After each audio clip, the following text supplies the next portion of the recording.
నిరీక్షణ prayer house మరియు centre సంఘముల తరపున ప్రభు పేరిట మీ అందరికీ నా హృదయపూర్వకమైన వందనములు. ఈరోజు దేవుని వాగ్దానం దానియేలు గ్రంథం 3వ అధ్యాయం 17వ వచనం. నీవు సేవించుచున్న దేవుడు మిమ్మును తప్పించి రక్షించుటకు సమర్థుడు. షడ్రకు మేషకు అబేద్నెగోలు ప్రతిమను పూజించడానికి రాజు వారికి రెండవసారి అవకాశం ఇచ్చాడు. అయినా వారు గట్టిగానే నిరాకరించారు.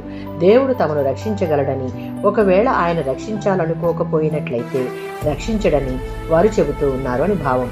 దేవుని ఎడల వారికున్న విశ్వాసం ఆయన అద్భుతాలని చేస్తాడనే నమ్మకం మీద ఆధారపడలేదు, కానీ వారు ఆరాధించే సార్వభౌముడైన దేవుడు నమ్మదగిన వాడని వారు నమ్ముతున్నారని తెలియజేస్తూ ఉంది.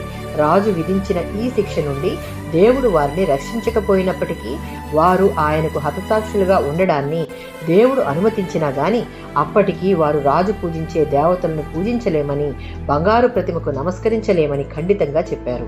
ఇది దేవుని పట్ల వారికున్న పట్టువదలని విశ్వాసాన్ని కనపరిచే బలమైన ఉదాహరణల్లో ఒకటి. 1 సమూయేలు గ్రంథం 17వ అధ్యాయం 37వ వచనం.